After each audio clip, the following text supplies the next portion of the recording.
नमस्कार मित्रांनो, मी गणेश मानकर. नुकतीच एमपीएससी कंबाईन ग्रुप बी ची जाहिरात आलेली आहे. याच्यामध्ये 4 पदांसाठी भरती केली जाते. पीएसआय, एसटीआय, एएसओ आणि एसआर. आता या 4 पदांविषयी तुम्ही तयारी करत असाल तर या 4 पदांपैकी कोणाला सर्वात जास्त वेतन असते याच्याविषयीची संपूर्ण माहिती म्हणजे ए टू झेड आणि सर्वात विश्वसनीय माहिती, एकदम खात्रीशीर माहिती तुम्हाला मी आजच्या या व्हिडिओमध्ये देणार आहे. म्हणून तुम्ही हा व्हिडिओ शेवटपर्यंत पूर्ण बघायचा आहे. याच्यामध्ये तुम्हाला डिटेलमध्ये क्लिअर होऊन जाईल की कोणत्या पदासाठी वेतन जास्त असणार आहे.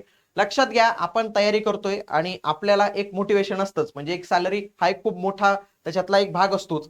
आणि याच्याविषयी तुम्हाला आता तयारी करायची मी तर व्हिडिओमध्ये सर्व सांगणार आहे, परंतु अभ्यासाशिवाय तुम्ही काय इथपर्यंत पोहोचणार नाही सॅलरी डिस्कस करेपर्यंत. तर त्याच्यासाठीच आपण एक संकल्प नावाची बॅच लॉन्च केलेली आहे कंबाईन ग्रुप बी आणि ग्रुप सी साठी, जी लाईव्ह स्वरूपाची असणार आहे, ज्याच्यामध्ये लाईव्ह प्लस रेकॉर्डेड असे दोन्ही असतील. पूर्व प्लस मुख्य अशा दोन्ही गोष्टींचा समावेश असणार आहे. महाराष्ट्रातून सर्वोत्कृष्ट फॅकल्टी मित्रांनो, तुम्ही कोणताही विषय घ्या त्या सर्व विषयाला सर्वात जास्त अनुभव आतापर्यंत अनेक अधिकारी घडवलेले आणि नामांकित असलेले सर्व शिक्षक वर्ग तुम्हाला फक्त एकाच ठिकाणी सर्व विषयांना इग्नाइट अकॅडमी मध्येच पाहायला मिळतील. म्हणून जर तुम्ही तयारी करत असाल आणि तुम्हाला कोर्स जॉईन करायचा असेल तर इग्नाइट अकॅडमी हाच तुमच्यासाठी सर्वोत्तम पर्याय असणार आहे मित्रांनो. बघा, आता मी तुम्हाला काही सॅलरी स्लिप दाखवतो आणि त्याच्यानंतर मी तुम्हाला वन बाय वन एक्सप्लेन करतो. बघा, एसटीआय संदर्भातली एक सॅलरी स्लिप आहे आपल्याकडे. त्याच्यानंतर पीएसआय संदर्भातची पण एक सॅलरी स्लिप आहे. पुढे एएसओ ची पण सॅलरी स्लिप आहे, नुकतीच नवीन वालीच बरं का, बदल झालेले. आणि एसआर ची सॅलरी स्लिप आहे. म्हणजे या चारही सॅलरी स्लिपच्या आधारे मी तुम्हाला आता माहिती जी आहे तर ते सांगणार आहे. आता याच्यापैकी जे 3 पद आहेत बघा, पोलीस उपनिरीक्षक, राज्य कर निरीक्षक आणि दुय्यम निबंधक एसआर ज्याला म्हणतो, याला म्हणतो आपण पीएसआय, याला म्हणतो आपण एसटीआय आणि हे असतं एसआर. तर या तिन्ही पदांना सारखी सॅलरी मित्रांनो, H14, H14, H14. H14 म्हणजे 38,600, 1,22,800 एवढं याचं वेतन जे आहे तर ते या पदांसाठी पाहायला मिळतं. फक्त जे एएसओ आहे त्याला नवीन पद त्याचं पेमेंट वाढून दिलेलं आहे. आधी याचं H14 होतं, H16 झालेलं आहे. म्हणजे याचा 44,900 ते 1,42,400. म्हणजे जर तुम्हाला विचारला प्रश्न की सर्वात जास्त पगार कोणाला असेल तर ऑटोमॅटिकली तुमचं उत्तर असेल सहाय्यक कक्ष अधिकारी. परंतु कोण म्हणेल सर 38,000 पेमेंट मिळेल का, कोण म्हणेल 1,22,800 पेमेंट मिळेल का, काय पेमेंट मिळेल, मी तुम्हाला डिटेलमध्ये संपूर्ण माहिती आता वन बाय वन करून सांगतो. आता सगळ्यात आधी मी एएसओ संदर्भात सांगतो, कारण की एएसओ ला आपल्याला किती S16 ची वेतन श्रेणी, किती S16 ची वेतन श्रेणी इथं पाहायला मिळणार आहे. S16 च्या वेतन श्रेणीमुळे याचं बेसिक पे असतं 44,900, याला म्हणतात बेसिक पे मित्रांनो, मूळ वेतन म्हणतात. आता या मूळ वेतनाला सगळ्या आधी आता डीए चालू आहे. डीए म्हणजे महागाई भत्ता असतो. हा महागाई भत्ता 58%. 58% कशाच्या मित्रांनो, या 44,900च्या वर तुम्हाला 58% प्लस भेटणार आहे. त्याच्यानंतर याची ड्युटी मुंबईमध्येच असते, म्हणून मुंबईमध्ये 30% एचआरएम येतो, 30% घरभाडे भत्ता भेटतो. ओके, 30%, कारण की मुंबई हे एक सिटी मध्ये येतं. त्याच्यानंतर ग्रुप बीचं असल्यामुळे तुमचं हे पद जे आहे तर ते ग्रुप बीचं पद तुम्हाला इथं पाहायला मिळतं. आता जर मी सांगितलं 44,900 तुमचं बेसिक पे आहे, डीए तुम्हाला 26,042 रुपये मिळणार आहे, कारण की त्याच्या निम्मे मिळणार आहे जवळपास. घर भाडे भत्ता 30%, 13,470 रुपये मिळणार आहे. त्याच्यानंतर हा ट्रॅव्हलिंग अलाउन्स ग्रुप बी च्या लोकांना फिक्स असतो, तो म्हणजे 2700 रुपये हा तुमचा महागाई भत्ता, वाहतूक भत्ता पाहायला मिळतो.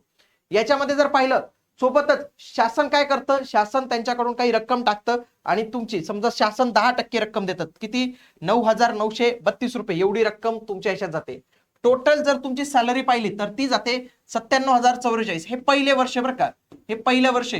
दुसऱ्या वर्षी तुमची सॅलरी 1,00,000च्या पुढे जाऊन लागते. बघा, सगळं अलाउन्स एकत्र करू 97,044 रुपये. पण काय होतं, एवढे पैसे काय आपल्या अकाउंटला येत नाही. शासन काही गोष्टींची कपात करते, ते पैसे नंतर आपल्याला परत करते, परंतु एवढे पैसे काय आपल्या अकाउंटला येत नाही. काय काय कपात होतं, जे डीसीपीएस जे आधी आपल्या सॅलरीमध्ये दिलेलं होतं ते पुन्हा कपात केलं जातं 7,094 रुपये. शासन आणखी त्यांच्याकडून 14% टाकतं, ते असतं 9,932 रुपये एवढं कपात केली जाते.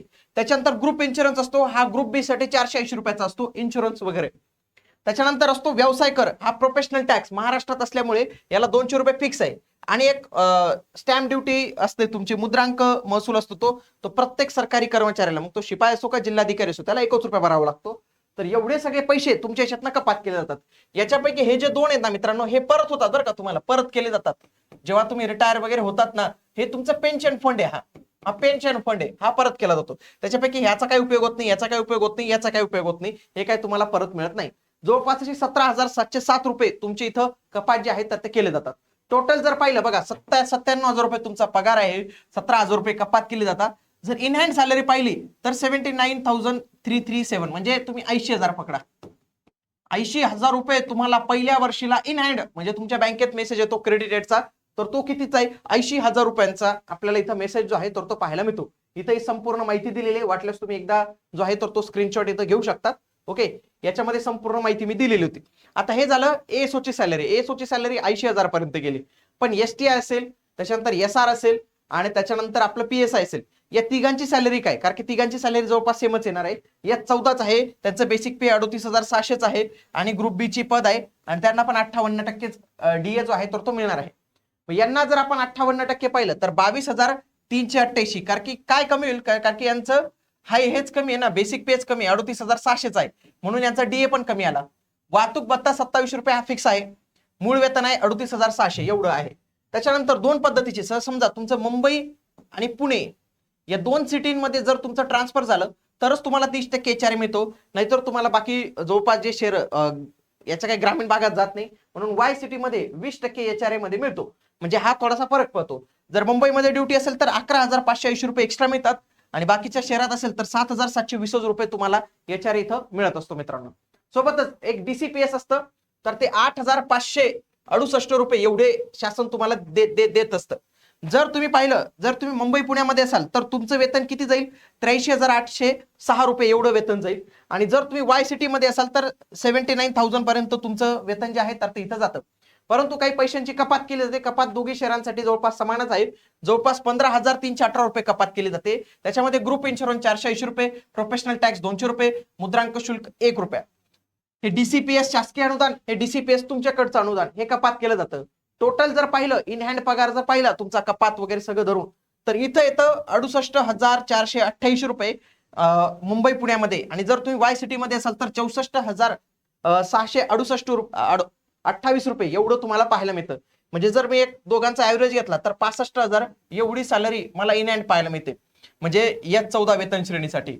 आणि एएसओ साठी किती पाहिली होती आपण 80,000 सॅलरी ही एएसओ साठी पाहिलेली होती. म्हणजे जर आपल्याला विचारलं की पगार कोणाला जास्त तर ऑटोमॅटिकली एएसओ ला पण किती, तर एवढा 80,000 आणि याला 65,000 एवढा पगार जो आहे तो आपल्याला इथं पाहायला मिळतो. दोघांचं प्रॉपर असं कंपॅरिझन मी इथं दिलेलं आहे. कशाचं, एक्स आणि वाय सिटी मधलं, तर हे आपल्याला इथं पाहायला मिळतं मित्रांनो. तर ही संपूर्ण माहिती तुम्हाला कशी वाटली मला कमेंट बॉक्स मध्ये नक्की कळवा. संकल्प बॅचला जॉईन करायचं असेल तर इग्नाइट अकॅडमीचं ऍप्लिकेशन आजच डाउनलोड करा आणि इग्नाइट अकॅडमीचे दर्जेदार कोर्सेस मिळवण्यासाठी इग्नाइट अकॅडमीचं ऍप्लिकेशन तुम्ही डाउनलोड करू शकतात. भेटूया पुढील व्हिडिओमध्ये. तोपर्यंत जय हिंद, जय महाराष्ट्र, धन्यवाद.